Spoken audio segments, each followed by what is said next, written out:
Na verdade, da festa de São Judas Tadeu, o dia da festa, 28 de outubro, como nós celebramos semana passada a festa do Cristo Rei, nós utilizamos o calendário tradicional, nós fizemos o dia da solenidade de São Judas no dia seguinte, na segunda-feira.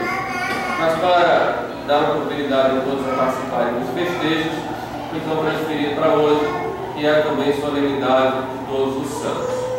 Na primeira leitura, leitura do livro do Apocalipse, nós contemplamos uma visão de São João em que visavam todos aqueles que tinham sido assinalados, os eleitos, para a vida eterna.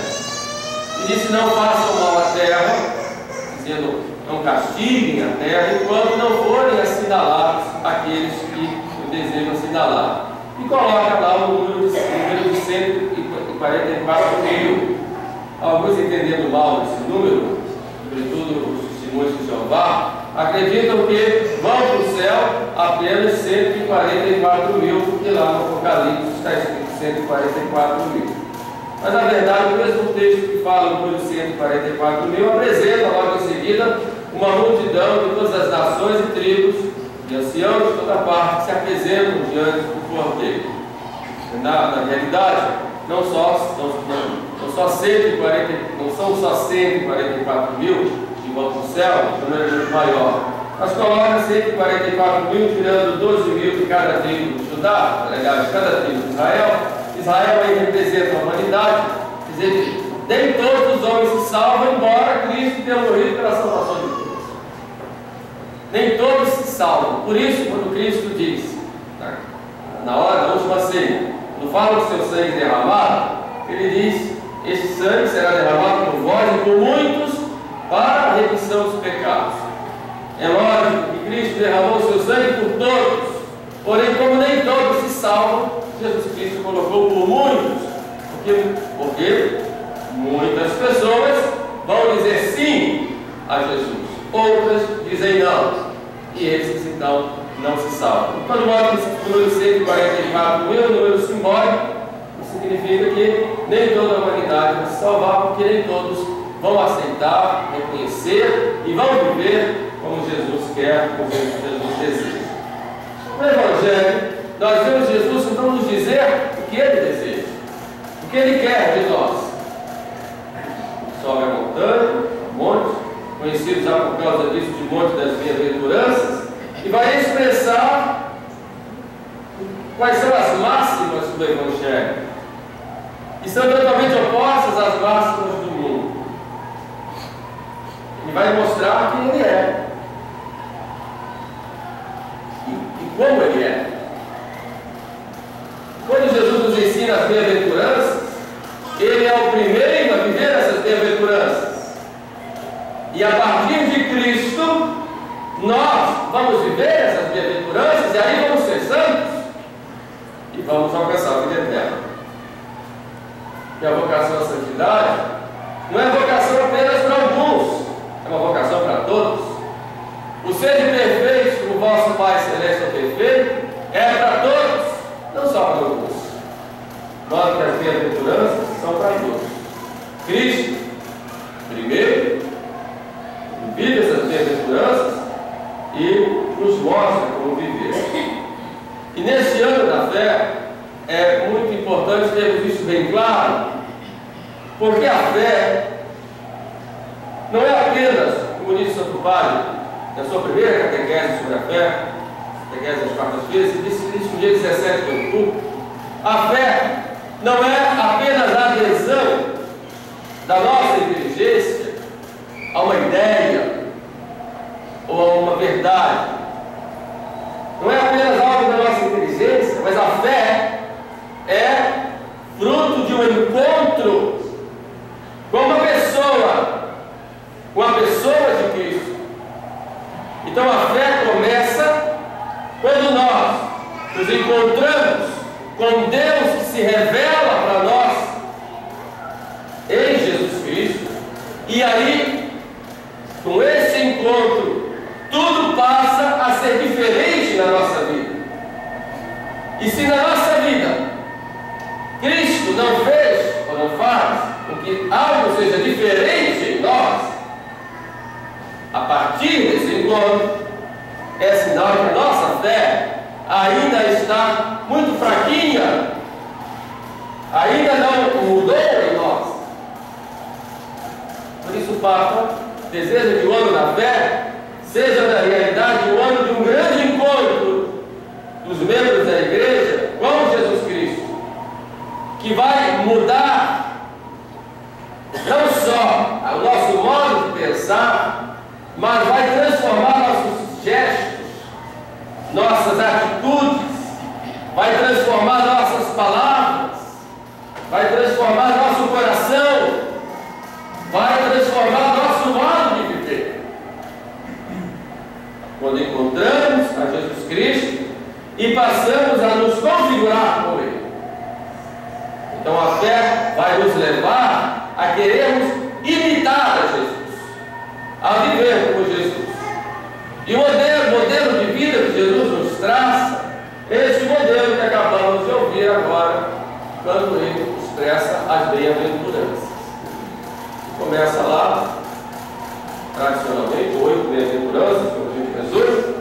Bem-aventurados os pobres de espírito, porque deles é o reino dos céus.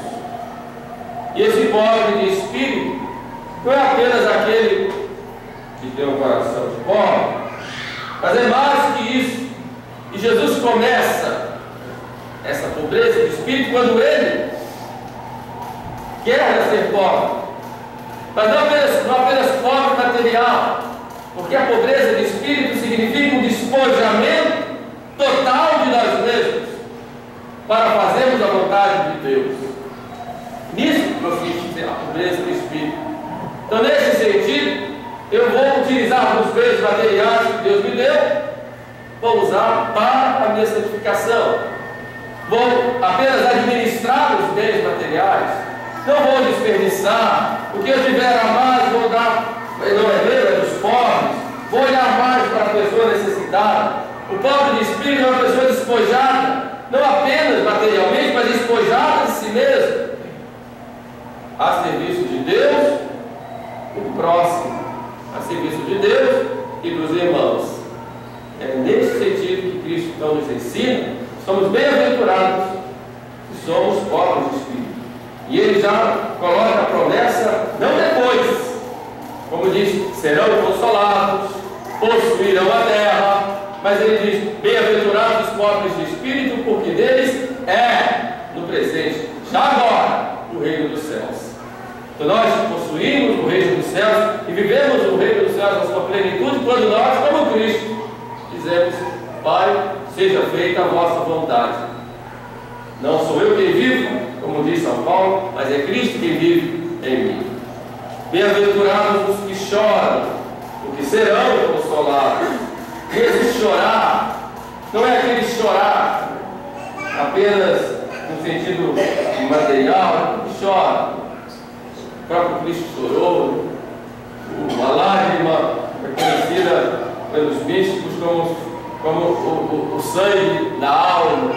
Então o chorar não é a tristeza pela tristeza, porque Deus não ama a tristeza, não quer a tristeza, quer a alegria. A tristeza é o terreno fértil para o demônio trabalhar nas almas, mas o chorar no sentido de ter aquela compaixão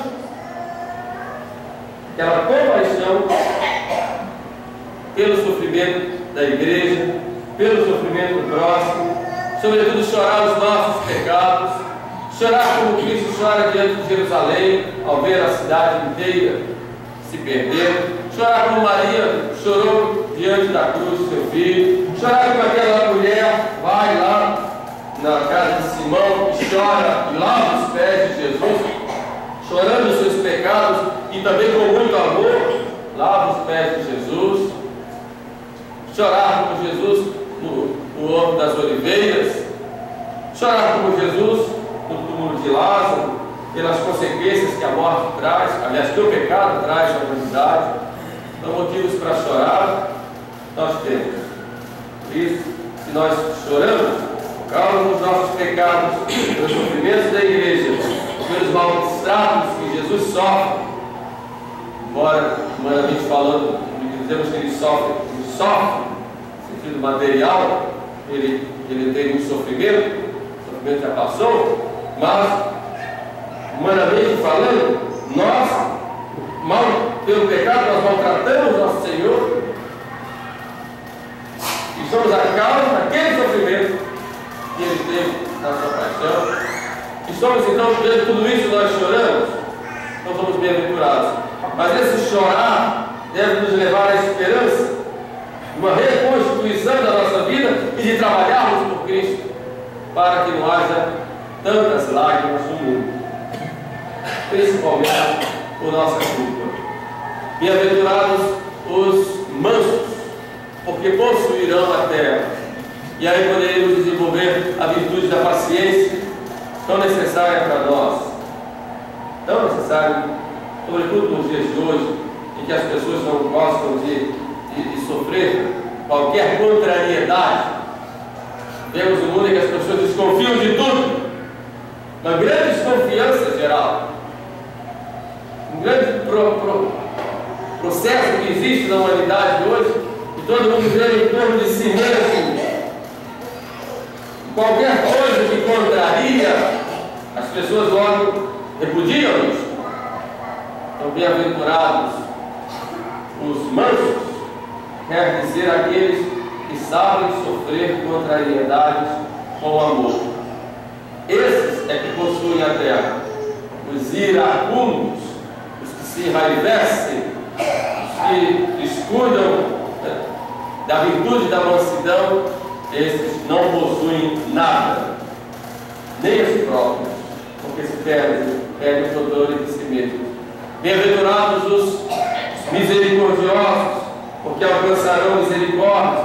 E Cristo é esse exemplo de misericórdia que vem a nós, olhando o nosso sofrimento. Quando nós fazemos o mesmo com relação ao próximo, nós somos bem-aventurados quando sofremos com o próximo, quando nos compadecemos do sofrimento do outro e vamos a seu encontro para ajudar. Bem-aventurados os puros de coração, porque verão a Deus, e a promessa de ver a Deus, contemplar a Deus, vai a pureza de coração. Muitos interpretam isso apenas no sentido da virtude da castidade. É claro que para contemplar a Deus nós temos que ser castos, porém, puros de coração é muito mais do que isso. Ser puro de coração é ter reta intenção em tudo aquilo que faz. Ter um coração livre de toda maldade, quando fizer as coisas, fazer por amor a Deus, com reta intenção. E a falta de reta intenção leva a gente às vezes a se desgostar das coisas, dos seus resultados, né? Fizemos alguma coisa, não deu certo, logo a gente começa a reclamar, a brigar. Eu fiz isso, ninguém reconhece, ninguém me agradece, porque não tem pureza de intenção. Pureza de intenção faz com que a gente tome atitudes por causa de Deus. E não fiquemos reclamando se não nos reconhecem, se não nos consultam, se falam mal de nós e nossas atitudes. O importante é ter reta intenção. Reta intenção. Isso é pureza de coração. Aí diz respeito a qualquer coisa, inclusive a virtude da castidade. Bem-aventurados os que têm fome, sede de justiça, os pacíficos, que promovem a paz, porque serão chamados filhos de Deus e serão saciados. E no final, Cristo diz: bem-aventurados os que padecem perseguição por causa da justiça, e quando vos injuriarem e vos perseguirem e falarem contra vós por causa do meu nome, alegrai-vos e exultai, porque será grande a vossa recompensa no céu. E o exemplo disso está em São Judas Tadeu, que um apóstolo do Senhor, um pregador do Evangelho, ele dá esse testemunho, ele vive essas bem-aventuranças em todos os sentidos, seja como pregador do Evangelho, seja na retidão de intenção, seja na paciência, quando vai pregar, prega primeiro uma ideia, depois prega na Mesopotâmia, onde hoje é o Iraque, prega na Pérsia, onde hoje é o Irã, quer dizer, regiões totalmente paganizadas, infelizmente depois voltaram ao paganismo. Depois prega onde hoje é a Turquia, em Edessa, e a gente vê que vai pregando, vai levando o Evangelho, encontra muitas almas que acolhem, vai fundando igrejas, comunidades, nomeia diáconos, presbíteros, bispos e pequenas comunidades de toda parte. É claro que isso atrai o ódio de muita gente, principalmente dos pagãos, dos sacerdotes pagãos que vão perder a clientela, e magos e bruxos, e por isso eles são atacados por esses homens, e eles são Judas Tadeu e São Simão, até que são colocados em praça pública e mortos, dando testemunho da fé.